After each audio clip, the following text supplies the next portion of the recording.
A few weeks ago, I uploaded a video where I talked openly and honestly about some of the things that I struggle with when it comes to being a minimalist. And that video got a lot of comments from you saying that you can relate and you were sharing some of those same issues. So it has been great connecting with you, and if you haven't seen that video yet, I'll make sure to post a link to it in the description. But this video was very personal and I shared the things that I personally struggle with. And reading your stories, not just on that video, but on all my minimalism videos over the course of these past 2 years being here on YouTube, I wanted to discuss the 5 most common struggles that people have when it comes to minimalist living, and of course also how to deal with them so that you can get the most out of this amazing lifestyle and also just beat those roadblocks that might be holding you back. So here we go. The number one thing that I get asked the most is, how can I, as a minimalist, live with someone who is not a minimalist or even a maximalist? So living with people who do not want to adopt that minimalist lifestyle, so maybe parents, partner, kids, etc. And I totally understand that this can be very tricky if you are on the journey of minimalism and decluttering your belongings and downsizing, letting things go, and also shifting from consumerism to consuming less and spending less, while at the same time living with people who keep buying new things and who just do not want to let some of their things go, even if they hardly ever use them. So I think 2 things are very important here, and the first one is communication.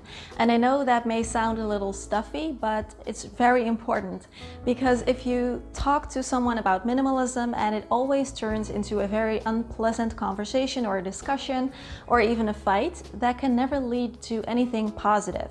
So you have to understand that you cannot force anyone to change their lifestyle, and if you want to find some middle ground, you have to make it appealing for the other person to even think about or talk about with you. So if you keep the communication open and friendly, non-aggressive, and do not attack the other person personally, that's already a good start. And then you can start by explaining why minimalism is so important to you. So instead of talking about getting someone to get rid of something that's bothering you, don't even start there. Start with your why. And also explain what you're trying to achieve by going minimalist. So what your goals are. Maybe it's more money left over, more time, more space, more freedom, whichever one it is. Start there and explain to them that it's not just about having them get rid of a bunch of stuff. There's more to it than that. So be respectful of each other's opinions and tastes. You both have different values of what you find important, and that's okay. And if you spend a lot of time together over time, your values will probably rub off on each other a little bit as well. And then the second thing you can do is to focus on yourself first. So you cannot make people join you, but if you show an example and show them how nice it can be, you might inspire them to follow along in your footsteps. So focus on your stuff, focus on the areas in your home that you have control over. Let's say that you're living with your parents, then focus on your bedroom. If you're living with your partner, then focus on your side of the wardrobe, etc. And this will already give you a good feeling of being in control and doing something about it, while at the same time showing people how nice it can be and possibly inspiring them. By the way, if you are experiencing challenges when it comes to decluttering, I have 2 videos where I share my best decluttering tips and also the biggest decluttering mistakes to avoid, so I will link them both in the description. Second minimalism struggle that's very common is dealing with gifts as a minimalist. So either people in your life who keep giving you things, or gifts that you have received a long time ago. And of course, you don't want to hurt anyone's feelings, and there might actually be people who really get very upset if you do not accept whatever it is that they are trying to give you, or if you declutter something that they gave you a long time ago. On the other hand, you don't want to have things in your home that do not add any value, and it's annoying if the only reason that these items are there is because they used to be gifts. Two things that are very important here are prevention and also decluttering. So let's start with the first one. You want to set expectations and again communicate. So the moment that you want to tell people you do not want to receive any physical items anymore is not the moment that they are trying to give you a gift, because that can get really awkward really fast. So talk to them about it beforehand and share how this minimalist lifestyle is making you happy and why you don't want them to keep giving you things. Let them know that you appreciate the sentiment, you love them for it, but you do not want them to spend any money on you or items on you that you might donate later on. And the second thing you can do when it comes to prevention is to have something to say yes to. So don't just say no, no, no every time. When you find that you want an item but it can wait a while, then add it to a list. And then whenever your birthday is coming up or the holidays are coming up, you have something that you can ask people for. And of course also let them know that you prefer maybe gift cards or experiences or consumables, or that you would prefer to just spend some time with each other, do something, go somewhere. It's a lot easier for people to stop giving you things if they have something else that they can give you. And secondly, decluttering gifts. Now here you have to understand that the person that gave you something, they want the best for you, they got it with you in mind, and they tried to get you something that you love and that you can get a lot of use out of. And once their part is over, it is now up to you what you want to do with your item. So if you do not remember all the gifts that you have given to other people, it's okay to not keep all the gifts that you have received. So feel free to give this item a second life. Don't throw it in the trash if you can avoid it, but re-gift it, sell it, or donate it, or even exchange it or return it if that's possible, because you might be sitting on something that could make you or someone else very happy. So just accept the gift, take some time to consider it, and ask yourself the same questions that you would normally ask yourself when you're decluttering. Just forget for a while that this is a gift. And if it doesn't bring you any value, then there may be someone else out there who it can really add some value for. If people still get upset after you sat them down and talked to them about it openly and honestly and shared how you feel, then there is not much that you can do about that. You cannot control how other people respond. But if you ask me, it's a shame to not follow in your journey just because someone else gets upset. Let's talk about the third common minimalism struggle, and that is just getting completely overwhelmed by it all or getting lost in the comparison trap. Minimalism is a spectrum, and you can take it as extreme or as mild as you want to go. So your house doesn't have to look like this, or this, or this. In fact, it can look like this, or this, or this. So if you start to feel overwhelmed by it all, thinking that it has to be perfect or look like a Pinterest photo, then you can let that go.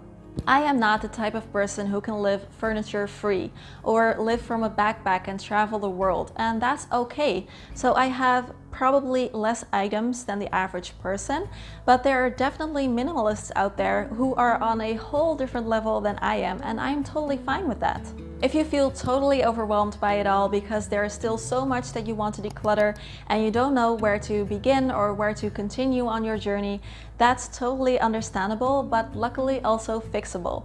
So the key here is to keep it small and just forget about the big picture for a while. So focus on the process instead of the desired end result, and take action, but keep it small and manageable. So focus on one area or one category and work from there. So for example, just do one drawer. And after you're finished with that one drawer, you can either stop for now and just appreciate your newly decluttered drawer and do another one tomorrow, or you can keep going if you feel really excited and motivated and you feel like you can go on. That's fine too. But just forget about the desired end goal for a while and just focus on what you can do right now, because big goals are achieved by taking one small step after another. Next common minimalism struggle is when you're making good progress with decluttering your belongings, but you keep getting stuck on one thing or one area, and you cannot find a way to sort through it, and you keep getting stuck and hitting a wall. And this may be a collection of things, or just one separate room that's all out of control, or maybe even keepsakes from a loved one that you're not using. So letting go of hard things. Some things are easy to declutter and they don't bring up any emotion. It's immediately clear if you want to keep them or not. So those things are easy, but some things are not so easy. And maybe you keep going back and forth in your mind the entire time between keeping and decluttering, because there are often two ways of looking at it. So on the one hand, maybe you don't use them that much and they take up space. On the other hand, they mean something to you, or they have meant something to you in the past. And it's really easy to become disheartened or demotivated or want to quit altogether if you cannot make a decision about this. One thing that I personally really like about the KonMari method is that you start easy and you work your way up towards the more challenging areas. Because decluttering is a skill, and like with all skills, practice makes better. So my first tip here is to leave them for now. Just leave them alone and go focus on another part of your home instead. Because it's such a shame if you get disheartened or demotivated when there are actually other parts of your home where you can still make progress. So identify the things that you keep getting stuck on, but just leave them for now, knowing that you will get back to them when the other parts of your home are finished. You can also just pack them up in a box and store that box away for now, out of sight. This is what I did with my stuffed animals, which I talked about in a previous video, because this way they don't clutter up my home for now, and I feel free to take my time and really think about what I want to do with them before I feel ready to let go of them. For which I have received many really great options from you guys in the comment section, so I am sure that I will find a really great option for them to declutter them and let them go. Life is full of challenging things, and no journey, no matter what kind, is always easy, but it is just really a shame to give up entirely if you hit a bump.